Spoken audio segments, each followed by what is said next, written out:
Good evening, everybody. Welcome to the John F. Kennedy Jr. Forum. My name is Trey Grayson. I'm the director of the Institute of Politics. We're really glad to have all of you here, especially considering there's no other way to describe it, the crappy weather outside. So the weather in here is great, and we really appreciate it that you braved the weather to get here. Tonight's forum is entitled Dear World. Thought I would participate a little bit. We're really excited about it. It's a little bit different than we normally do. We've been doing things all day long, taking pictures. You're going to see some of those tonight, and we're going to hear from some inspiring stories. But I want to introduce Robert Fogarty. Robert's why we're all here tonight. Robert is the co-founder and board president of evacuateer.org and founder of the Dear New Orleans, Dear World project, which has a little bit of a Harvard connection, which he'll explain. He was an AmeriCorps member and spent 15 months in New Orleans after Katrina, during which time he spent a lot of time helping to get ready and then ultimately trying to execute an evacuation plan for Hurricane Gustav. If you remember, that was the hurricane that approached and hit New Orleans in the years after Katrina.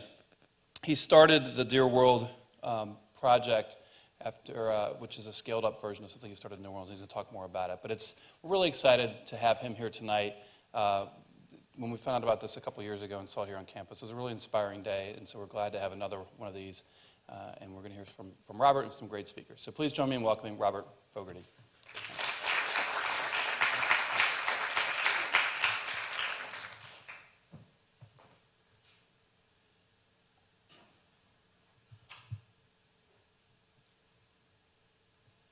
At a party at the end of hurricane season here in New Orleans about a year and a half ago, and we just had people write a love note to the city on their hands, and we woke up the next morning, and as soon as we posted them, people started saying how much they enjoyed the experience and the photos. So I just knew that what we did that night was not just a one-night only event.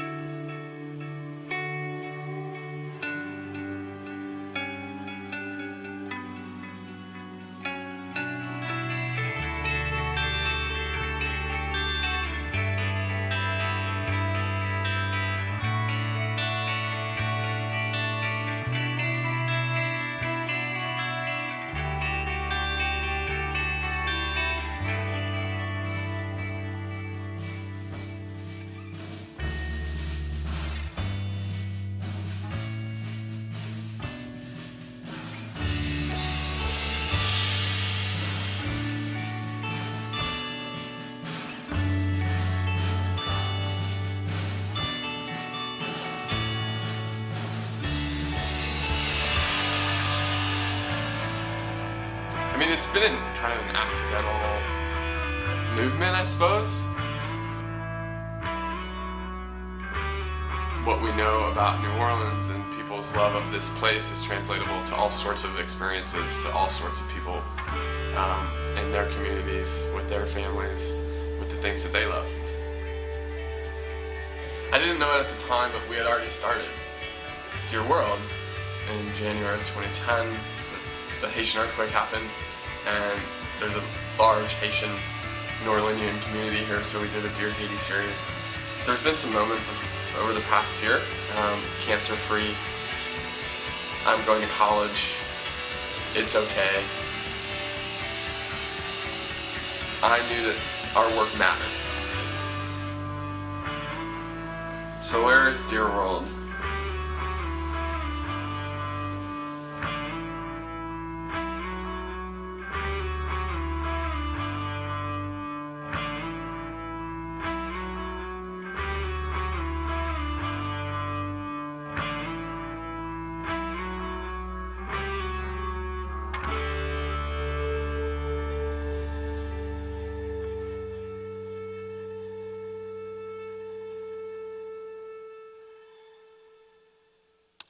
Thank you, Trey, for that wonderful introduction, and thank you to everyone who's worked so hard to make tonight memorable.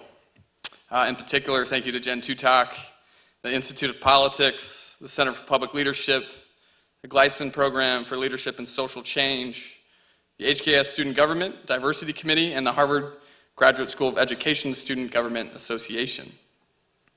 Also, my father, Edward F. Fogarty, is in all the way from the great city of Omaha, in the great state of Nebraska tonight. So Dad, thanks for being here.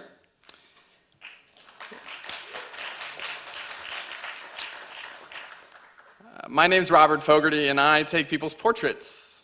But they aren't just any portraits. In my project, Dear World, I ask people to share one message to someone or something that matters to them. I'm here today in many ways because of the kindness and generosity Harvard Kennedy and business school students showed me in 2001 at the Social Enterprise Conference, where I actually got to launch Dear World. The project began as a photographic love note to New Orleans, but they found a way to make it something for anyone, no matter their race, their religion, or their language, to share their stories. Like you, people I photograph have the ability to inspire us, to lead us, and to make us think twice about something we thought we knew. Tonight I'll be telling a few stories of some of the people behind some of my favorite portraits. Then we'll invite 5 of your fellow students to share a story behind their portraits. And we'll end with a slideshow of everyone. It's a nice time to reflect. And I think we'll do a little Q&A immediately after the slideshow. So I know the weather was tough, and I'm just excited and honored to be here with you tonight. And if it's okay, I'm just going to show you a few that I like most.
I'd like to tell you 2 stories of people I've met along my journey.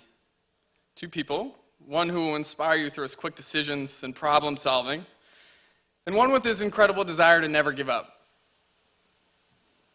The first is about a man named Timothy Brennan. By day, he's an iron worker, the son of an NYPD detective, whose intense love of paddleboarding is a part of who he is and how he saved a dozen of his neighbors the night Hurricane Sandy came ashore last October. His home, what's left of it, is located in Gotham Walk in Breezy Point, New York. It's the one with the American flag on the right. As the water rose and the fire flew, Tim put on his black wetsuit He grabbed his board, cleared a path, ushering his neighbors to safety. He successfully moved his neighbors, not out of prior emergency training, but out of instinct. He saw a problem, had the tools, and he solved it. When I asked him what he'd like to tell people about the long recovery ahead, he paused slightly and said, "What's that line? The reason why we fall is so we can get up again."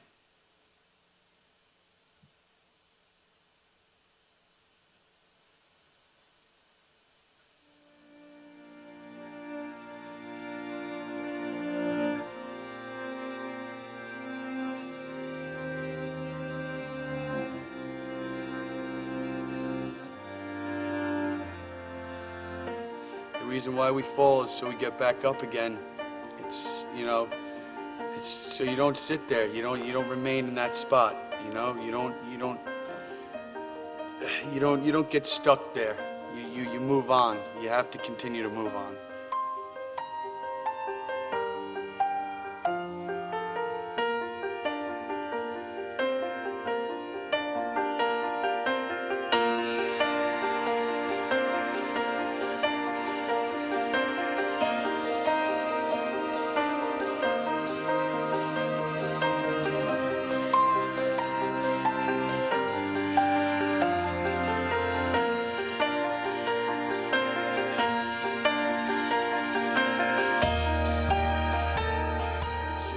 It's a tragedy what happened, but everyone here, as far as I know, wants to build back up, and they just want this place to be stronger and better. And it will be. It really will be.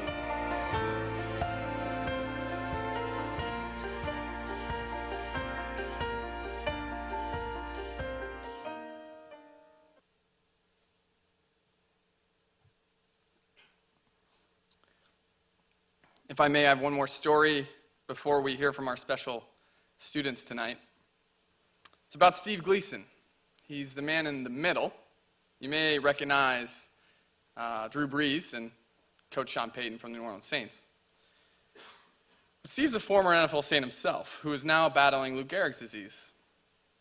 And as you'll see from some videos, Steve is a man who can inspire us and make us all remember to never stop fighting. I am clear on my purpose for this earthly life. I was born in the mountains and wandering rivers, yet I'm aware of this life's sacredness. No matter where I sit, with every breath that I give, I am free. I am spiritual, artistic, inspiring, and different, and I'm happy to be this way. Amen.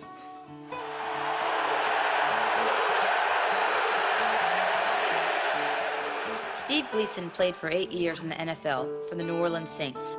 He blocked a punt in the first game back in the Superdome after Hurricane Katrina, and that moment, a fuse was lit. Feel like a shotgun blast goes off, and that's the sound of the ball hitting Steve Gleason's hand on the block. It's moving inside the 5, and it is going to be covered by the Saints for a touchdown! Oh, baby! What a moment! Just listen to this crowd! Steve Gleason got the block. The block punt has given New Orleans even more momentum than they had. The city exploded with joy and potential and accomplishment. Some people say that moment was a pivot point for New Orleans, now recognized as a laboratory for social entrepreneurship in America. You could see the hearts of the people of New Orleans just leap, and you know what? We never have ever looked back. It was a big step in a long road to recovery, and it was bigger than football. He will be an icon forever in the city of New Orleans, and Steve deserves that. Gleason got the block. Steve was married to New Orleans native Michelle Varisco on May 16, 2008, the year he retired from the NFL. After their wedding, they traveled around the world together on a 6-month expedition. He then went back to school to earn his MBA from Tulane University.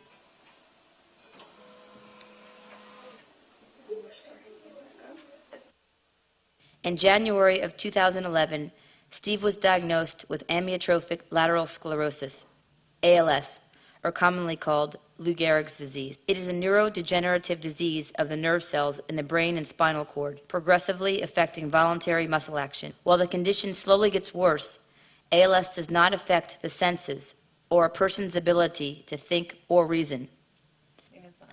After his diagnosis, he chose to continue with his MBA, and because he loves adventure, he and Michelle traveled to Alaska on a 15,000-mile journey.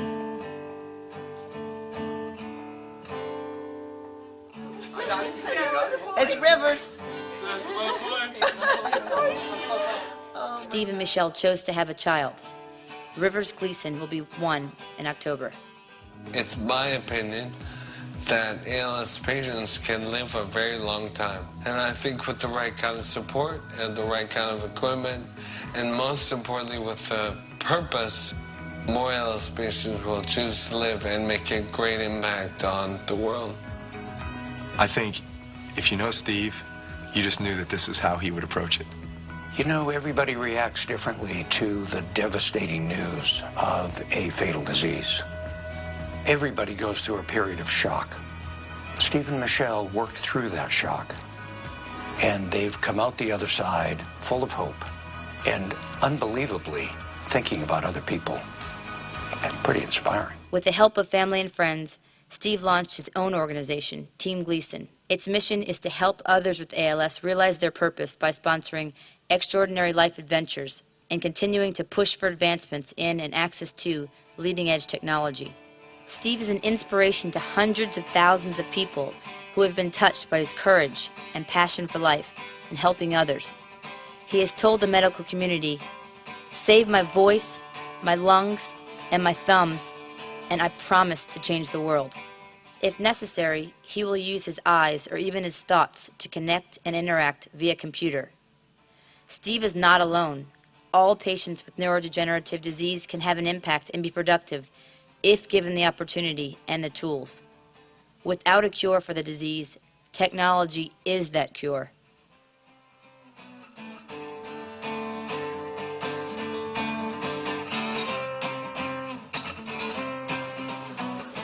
I'm Michelle Veriska Gleason, Steve's wife, and I challenge you to hear what Steve and others have to say. Make the choice to be their catalyst as they productively and passionately change the world. No white flags. No white flags.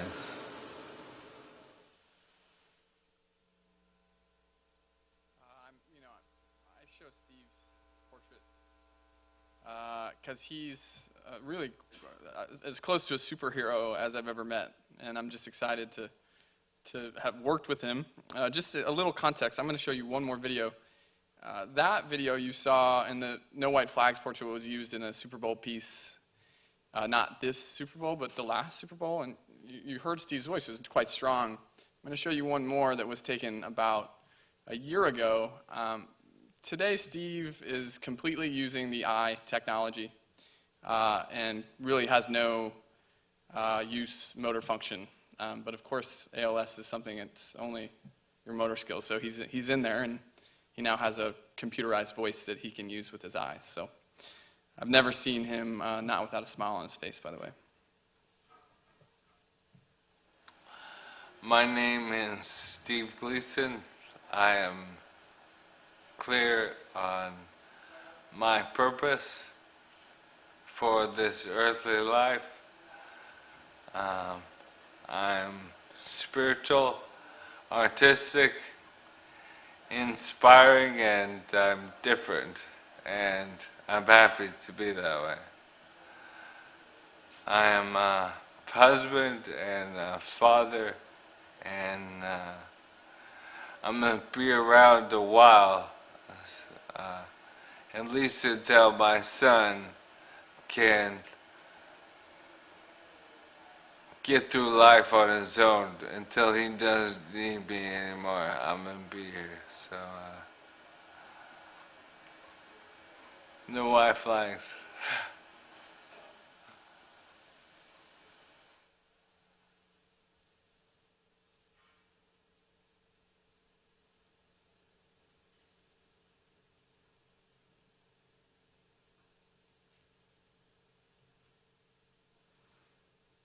I hope we recognize that we all have voices and that we all have stories to tell. And with that in mind, my favorite part of the night has arrived. We've asked 5 students to be brave and to share a story behind their portraits. So each of them has been given 2 minutes to come up, and I'd like to introduce my first Dear World speaker of the evening. His name is Scott Yim. He's a Harvard College senior and also the vice president of his graduating class. So can we give every one of these speakers a big round of applause for coming up and doing this? So Scott, come on up to the stage, and we'll have 4 more after Scott. So thank you for doing this for us. Good evening. So I grew up on the border of New Hampshire in a small town called Methuen, Massachusetts. Has anyone ever heard of it? It's about a half hour north of here. I also grew up on an athletic team. I've loved sports. I played cross country. I ran cross country rather in high school, as well as indoor track. And I played on the men's volleyball team and was able to captain my team my junior and senior years. I was fortunate enough, obviously, to join this amazing, incredible community at Harvard. And I walked on to my varsity volleyball team my first year here, and I played for 2 years until the end of my sophomore year.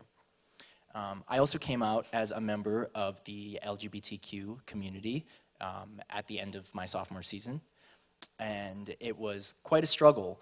I was fortunate enough to find amazing teammates and roommates and friends here at this often accepting world that is quite the opposite of what I think the real world is probably like.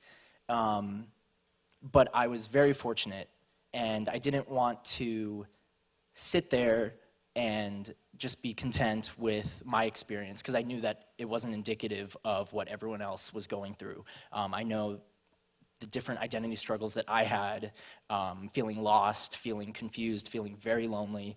It's funny, one of my friends once said that being gay is often more about other people than yourself. I didn't want to make anyone feel uncomfortable. I also didn't feel like I fit a certain mold that, for example, the media portrays. And therefore, since coming out, I have spearheaded the Harvard College It Gets Better video, which you can find on YouTube. I've also been working to break stereotypes and be a voice for people who might not feel represented or who might feel alone in what they're going through. So I also did a piece in the Crimson called Can You Tell, which is where You Can't Always Tell comes from. And it essentially featured masked varsity athletes on campus for a week prior to the release of the article, and no one knew who these people were behind these masks on these posters. They were ubiquitous around campus, and a week later, after the article came out, it was very, very wildly successful, and hopefully helped someone out there who might have been struggling. So what does this mean for you? This is my story, but you can't always tell. What does that mean? I'm hoping that it applies. This is my message for the Dear World community. You never know what someone's going through. So essentially, be mindful of the things that you say, because you never know what difficulties someone might be having. So thank you very much.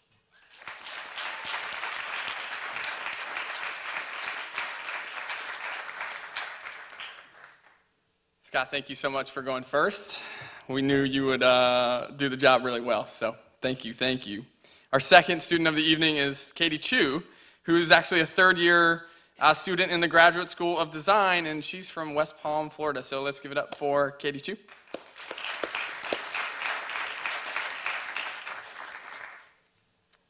Good evening. Thank you, Robert. So I chose this question because it's one I get a lot when I meet people. They usually say, "Oh, where are you from?" And I say, "Florida." And then the next question is, "Okay, but where were you born?" And so I say West Palm, or maybe the hospital I was born in. But eventually the question is always, "But where are you really from?" And I think it's an interesting question because on the one hand, it's frustrating to go through this dialogue 5,000 times. It's as if for some reason they can't accept the fact that I'm just as Floridian or just as American. And despite the fact that I was born and raised in the US, to them, in their eyes, I'm still from some other place. And I think this question, at its worst, is a form of passive racism. But on the other hand, the thing that I really appreciate is the curiosity. I can appreciate the fact that it's one stranger trying to reach out to another stranger and find out something about me. I just wish it wasn't done based on my looks or what they think my looks might imply. I wish that somebody would actually ask me, where are you really from? Meaning my city, my neighborhood, my single mom who worked really hard, or my friends, or my school, or any of the other things that actually define me. And so I think that this is the message I want people to take away from this, that on one hand, be aware of what you're actually asking, and on the other, actually think about this in the future when you meet somebody, or maybe think about this when you think about the people you think you already know. Follow that curiosity and try to get to know somebody based on the forces or the places or the people that actually define who they are, and approach them with an open mind and truly get to know somebody. Thank you.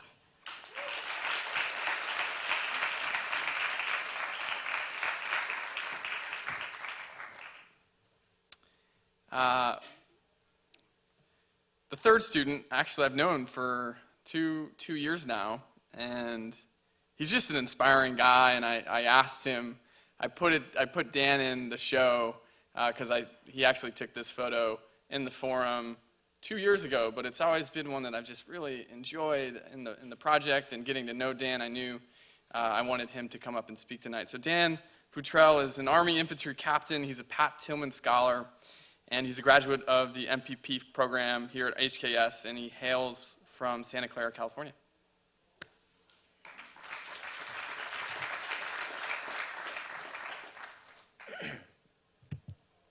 So I was asked to kind of talk about why this message. I served for 2 years, or 27 months in Iraq, and there were brothers and sisters and fathers and sons, aunts, uncles, wives, who all at some point raised their right hand and said, send me. They saw a need, and they said, I'm willing to do it. Since that happened, in Iraq, there have been 4,487 who have not come home, over 2,000 in Afghanistan, and all of which raised their hand and said, send me. And even more so, so many more have gone and come home and continue to serve. So this message for me, send me, raising my hand voluntarily, raising my hand with everybody else and saying, where's the problem? Send me, I'll do it. It's a message that I think resonates outside of the military.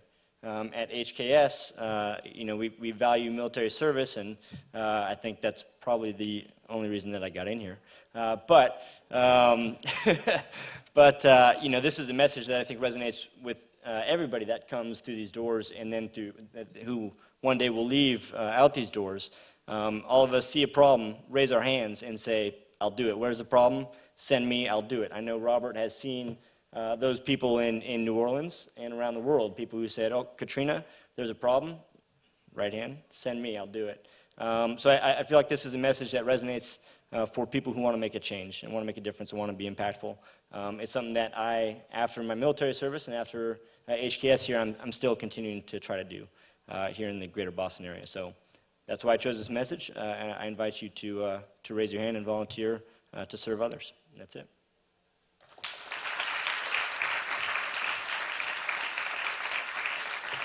Dan, thank you so much. Our fourth speaker of the evening is someone I met today, and she has a great spirit, and I convinced her to come do this, and her name is Mary Sando. She's from Tanzania, and she's over at the School of Public Health in a graduate program. So everyone welcome Mary Sando to the stage.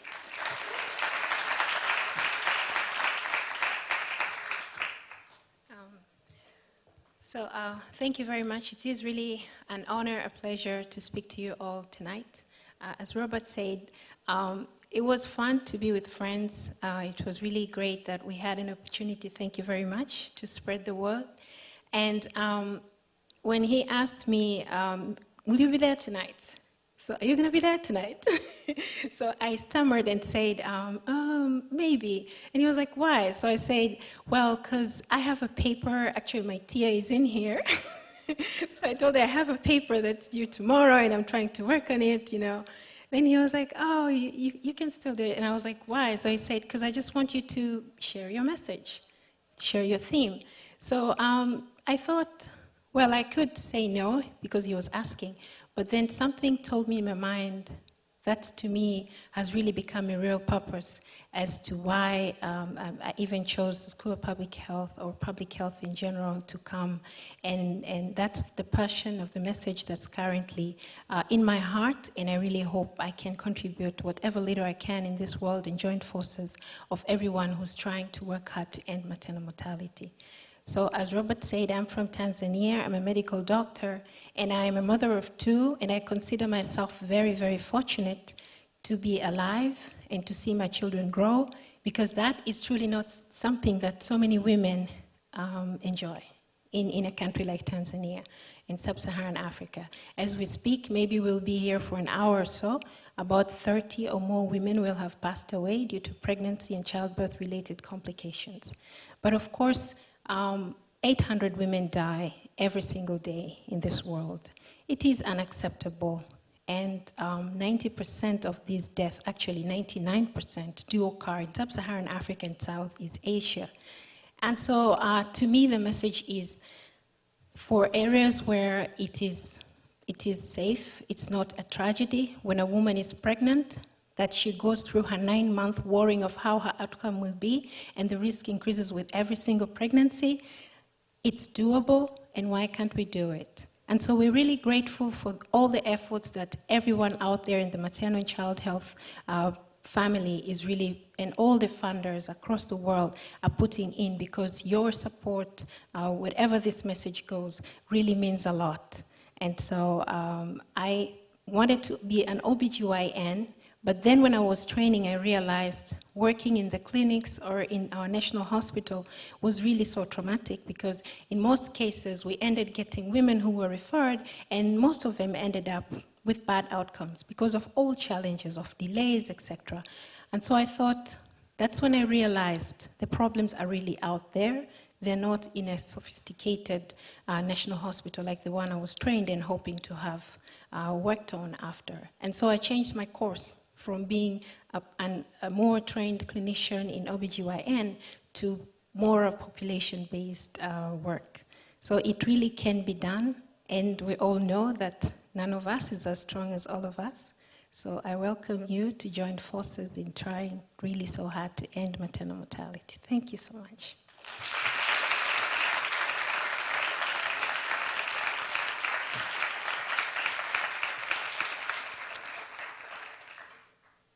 Just a little housekeeping. We have our last student speaker coming up. I'll give a little kind of talk, and then we have quite a long slideshow, but it has some beautiful music. We'll drop the lights, and I think it's a really good time to reflect on what matters to you. And then we'll do a little Q&A after the slideshow. But the project started in New Orleans, and I just met this amazing woman today who is from New Orleans, so I figured we would end with her. So Jane Wolfe is a first-year student over at the Divinity School, and yeah, she's from the great city of New Orleans. So let's welcome Jane Wolfe to the stage.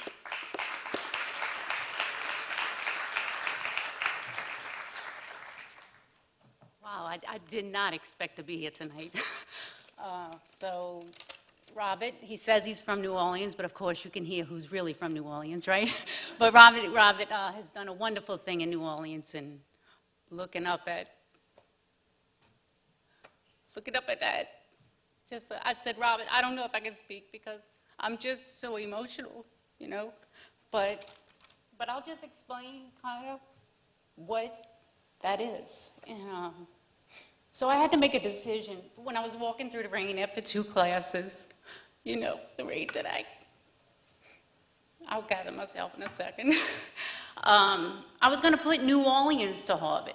I was going to do that. I said, because I wanted to just say, not too many people are here from New Orleans, right? Is anybody here? So I said, no, that's not going to make enough impact. That's not really who I am.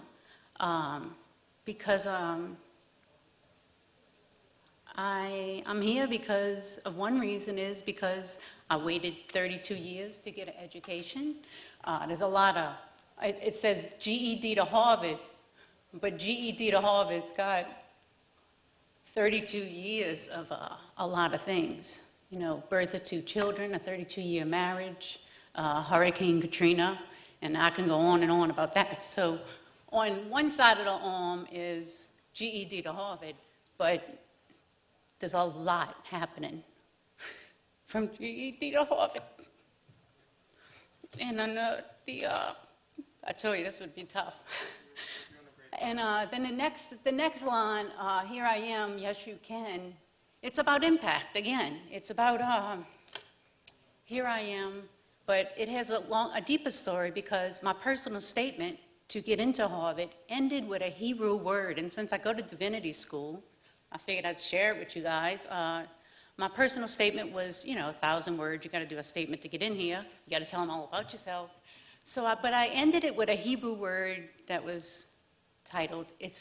I can't say it because I have a New Orleans accent, but it's hiene, and it's a word that means here I am. And the word it's only spoken 7 times in the Bible, but it's a way of answering a call. Here I am. So that's how I ended my personal statement. It was like, I want to come to Harvard. Here I am. And so what I'm trying to say is, and the reason why I did the GED deal and put it on my arm, because somebody said, man, you're going to go to Harvard and you're going to put GED on your arm? Are you crazy?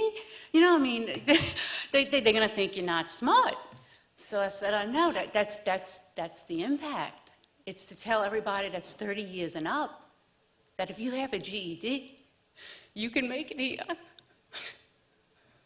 So that's kind of my story. And just to let you guys know, I'm keeping up, and I'm right behind you. So it's not easy. I should be reading right now, but I'm keeping up, and it's just to let everybody know that you can wait 32 years and you can still make a difference. You just have to take a chance, step out.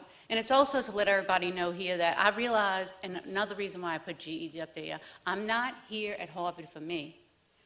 And you shouldn't be too, because the way you're going to make an impact in the world is to go out and serve and share your education with others.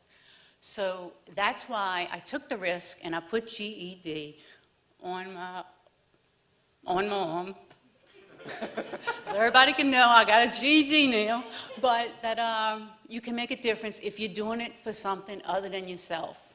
And that's my message. So yes, you can, and you can do it if you take a chance. That's it.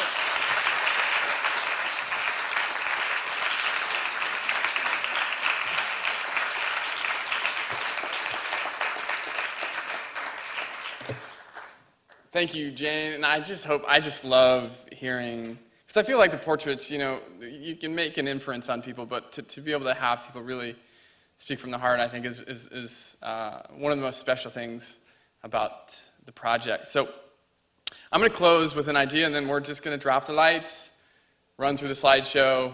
I think it's a really healthy time for all of us to reflect on what matters.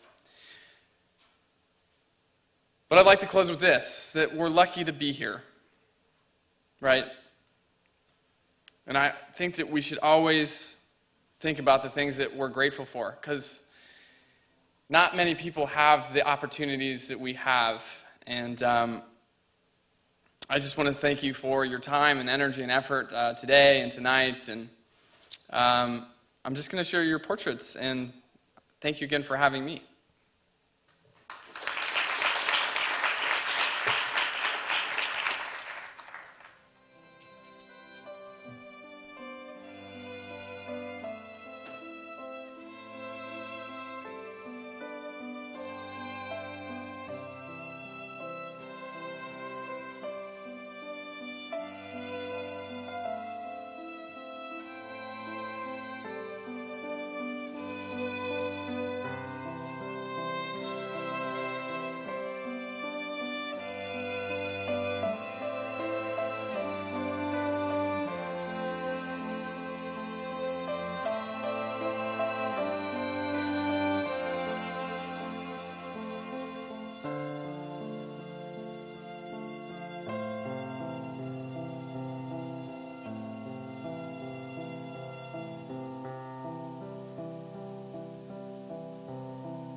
right. Thank you so much for that. Thank you for all participating.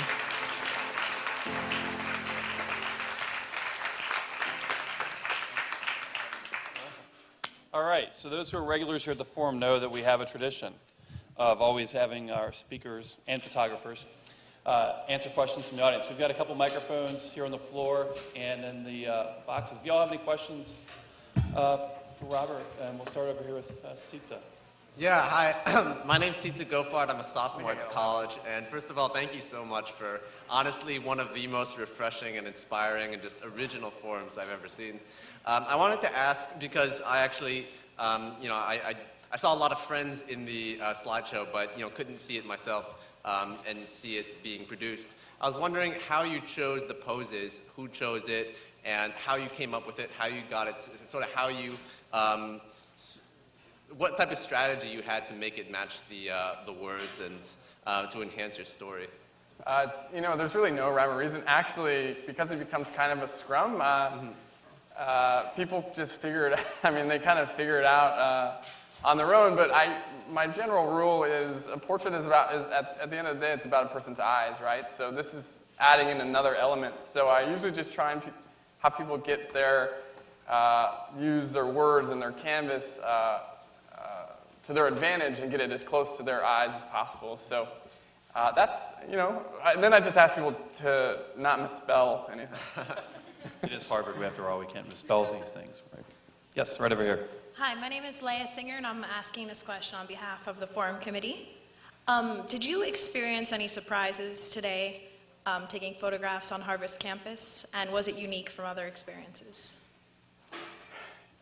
Yes, I mean, I'm just always honored and dumbfounded by the talent here at Harvard and meeting people from literally across the world. This is a special place. So every time I have been, the great honor to be here, we always meet amazing people. And I think, the 5 speakers we had tonight, if we can give them one final round of applause.